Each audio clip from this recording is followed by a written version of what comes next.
আজকে সত্যি আমাদের জন্য একটা আনন্দের বিষয়, এবং যারা আজকে অফার পেয়েছে তাদের জন্য কিন্তু গর্বের বিষয়। কারণ নিজেদের মেধার উপর ভিত্তি করে ওনারা কিন্তু এই আজকে অফার অফ অ্যাপয়েন্টমেন্ট যেটা পেলেন ডিফারেন্ট ডিপার্টমেন্টসে, এবং তাদের নিজেদের যোগ্যতার মাধ্যমে কিন্তু সেটা পেয়েছে। কাউকে ধরে বা কোনো একটা, সাধারণত আগে আমরা দেখতাম যে চ্যানেল লাগিয়ে সেটা করা হতো, স্বচ্ছতার সাথে কিন্তু আজকে ওনারা সেই অফার অফ অ্যাপয়েন্টমেন্ট লেটারটা পেয়েছেন। এর জন্যই নিজেরা গর্ব করতে পারবে যে আমি কাউকে ধরতে হয়নি, আমার নিজের যোগ্যতাটা আমরা পেয়েছি। এবং এর জন্য কোনো ব্যক্তি বিশেষ কাউকে ধন্যবাদ দেওয়ার বিষয় না, গভর্নমেন্টের যে পলিসি আছে সেই গভর্নমেন্টকে ধন্যবাদ আমার মনে হয় তার জন্য প্রাপ্য। এবং আপনারা গভর্নমেন্টকে ধন্যবাদ দেবেন, ব্যক্তি বিশেষের কোনো প্রয়োজন নেই। যেভাবে এতদিন ধরে ত্রিপুরা রাজ্যে যেভাবে চাকরি দেওয়া হতো তার থেকে আমরা একটু বেরিয়ে এসেছি। আমরা চাই যে মহলটা একটু চেঞ্জ হোক। সেই জায়গায় পরপর এরকম কিন্তু আছে কতদিন ধরে আমরা এই অফার বিতরণ আমরা করছি।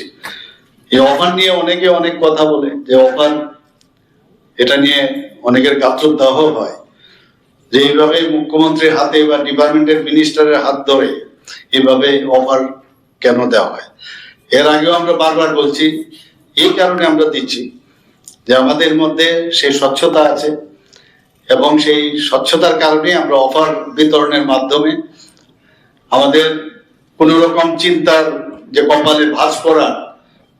এখানে আমি দেখছিলাম যিনি যার নাম এখানে ডাকছিলেন, যিনি ঘোষণা দিচ্ছিলেন, অ্যাকচুয়ালি আমি দেখছিলাম অ্যাড্রেস গুলো অ্যাক্রস দ্য স্টেট। ওনার আমার মনে হয় উনি যে ভুলটা করেছেন তাহলে সবাই বুঝতো যে সারা ত্রিপুরার সব জায়গার থেকে কিন্তু অফার পেয়েছে, এটা পার্টিকুলার কোন একটা জায়গার থেকে কিন্তু অফার পাইনি। আমি একবার ভাবলাম ওকে ডেকে আমি বলবো যে অ্যাটলিস্ট অ্যাড্রেস গুলো বলার জন্য। তো এটাতে কিন্তু আরো বোঝা যায় যে কোথায় কোন জায়গা থেকে, সব জায়গায়, এবং এখানে সব সম্প্রদায়, সব কাস্টের, সব ধরনের লোক কিন্তু আজকে কিন্তু এখানে অফারটা পেয়েছে। এরকম না যে স্পেসিফিক কোনো ব্যক্তি বিশেষ বা কোনো গোষ্ঠী বিশেষ তারা এই আজকের অফারটা তারা পেয়েছে। তো এটাই আমাদের মাননীয় প্রধানমন্ত্রীজি এই কথাটাই বলেন যে যখন কোনো ছেলে বা মেয়ে যখন কোন ইন্টারভিউ দিতে চায়, সেই ইন্টারভিউ দিতে গেলে প্রথমেই যে চিন্তাটা সাধারণত করে কাকে ধরবে, ধরলে আমার চাকরিটা হবে, সেই জায়গা থেকে আমাদের উত্তরণের যে পথ সেটা হচ্ছে ট্রান্সপারেন্সি। এবং উনার মার্গদর্শনে কিন্তু আমরা এতদিন ধরে যে অফার গুলো দিচ্ছি সেইভাবে আমরা দিচ্ছি। কাজে আমাদের এই পলিসিকে আপনারা, আমাদের যে চিন্তা ভাবনা মাননীয় প্রধানমন্ত্রী জি যেভাবে বলছেন আমরা কিন্তু সেই কাজটা করছি।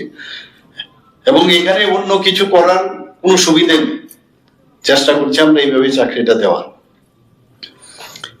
এখানে আজকে সব মিলিয়ে প্রায় 115 জনকে যে চাকরির যে অফার নিয়োগপত্র প্রদান করা হয়েছে, নির্দিষ্ট সময়ে ওনারা নিশ্চয়ই জয়েন করবেন বিভিন্ন জায়গায়। এবং আমি শিওর যে সবার মধ্যে কিন্তু একটা আনন্দের বিষয় এখানে দাঁড়িয়েছে। অনেককে দেখলাম অলরেডি বিবাহিত, অনেককে, ছেলেদের তো বোঝা যায় না, মিস্টার আর আলাদা করে বোঝা যায় না, বিবাহিত, কিন্তু মেয়েদেরও আমি দেখলাম অনেককে যে তারা বিবাহিতা যেহেতু, তাহলে একদিকে ঘর সংসার চালিয়েও নিজের যে যোগ্যতা সেটা ওনারা কিন্তু প্রতিষ্ঠিত করতে পেরেছেন। একদিকে যেমন প্যারেন্টস আনন্দিত হবেন, ওনার স্বামীরও কিন্তু আনন্দিত হবেন। আর উল্টোটা আমার জানা নেই, কারণ কে বিবাহিত সেটা তো বোঝা যায় না, কিন্তু মিসেস যেহেতু লেখা আছে বা শাখা পড়া আছে অনেকের কপালে, সিঁদুরও দেখলাম। তো এটা অত্যন্ত আনন্দের বিষয়। আগে তো খুব ইয়াং যারা আছে একদম সদ্য, কিন্তু নিশ্চয়ই ওনারা কয়েকবার চেষ্টা করেছে, একবার হয়নি, আবার বিভিন্ন জায়গায় ইন্টারভিউ দিয়েছে, আলটিমেটলি তারা কিন্তু সাকসেস ওনারা পেয়েছেন। আমি ওনাদেরকে আমার এই গভর্নমেন্টের তরফ থেকে ওনাদের সবাইকে আমি শুভেচ্ছা জানাবো। এবং এখানে বিভিন্ন যেসব রেভিনিউ ইন্সপেক্টর এবং ইলেকশন ইন্সপেক্টর, স্বাস্থ্য দপ্তর মধ্যে রেডিওলজি এবং imaging technology, laboratory technician, optometrist, এখানে হেলথের সাথে যেহেতু আমি জড়িত, আমাদের সম্মানিত সেক্রেটারি মহোদয় বলার চেষ্টা করেছেন যে অপটোমেট্রিস্ট কে দেবে, এটা প্রয়োজন কি, এটা বুঝাতে গিয়েও আগের সময় আমরা দেখতাম যে মন্ত্রী মহোদয় ছিলেন ওনাকে বুঝাতেও কিন্তু অনেক সময় যে অপটোমেট্রিস্টের কাজটা কি। তো এখানে তো একটা বাড়তি সুবিধা হয়ে গেল যে অপটোমেট্রিশিয়ানই হোক আর ল্যাবরেটরি টেকনিশিয়ান, যে ব্লাডের জন্য কি প্রয়োজন, রেডিওলজি আর ইমেজিং টেকনোলজি, সেখানেও এটা আমার বুঝানোর প্রয়োজন হয় না যে এটা কি করতে হবে। এটা রিয়েলি এটা নিড অফ দা মানে টাইম, যে এটা দরকার মানুষের। কারণ এগুলো যদি এলাইট যে এরিয়াগুলো আছে সেখানে যদি তাদেরকে না দেওয়া, ইলেকশন ডিপার্টমেন্টে আমরা দেখেছি যে খুব ইম্পর্টেন্ট ডিপার্টমেন্ট, ইলেকশন চালাতে গিয়ে আমাদের খুব অসুবিধা হয়। আজকে এখানে যারা রেভিনিউ ইন্সপেক্টর, প্রায় আমাদের কথা শুনতে হয় রেভিনিউ আমাদের লোক সংখ্যা নেই। তো রেভিনিউ খুব ইম্পর্টেন্ট একটা জায়গা, এবং সেই জায়গার মধ্যে মানুষের তার যে জায়গা জমি ইত্যাদি, এটা কিন্তু যদি প্রপার এমপ্লয়াবিলিটি যেটাকে বলে, এমপ্লয়াবিলিটি মানে দক্ষতা সাথে যদি উন্নয়নের না হয় তাহলে কিন্তু শুধু চাকরি নিয়ে লাভ হবে না। মাননীয় প্রধানমন্ত্রীজি বারবার বলছেন যে আমাদের যে এমপ্লয়াবিলিটি সেটা খুবই প্রয়োজন। কারণ এমপ্লয়াবিলিটি উনি যখন প্রথম 2014-তে প্রধানমন্ত্রী হন তখন দেখা গেল যে এমপ্লয়াবিলিটির হার ছিল 33.95%। তো উনি ভাবলেন যে আমি এই এমপ্লয়াবিলিটি নিয়ে আমি আগামী দিন যে শ্রেষ্ঠ ভারত আমি তৈরি করব, কি করে সম্ভব হবে।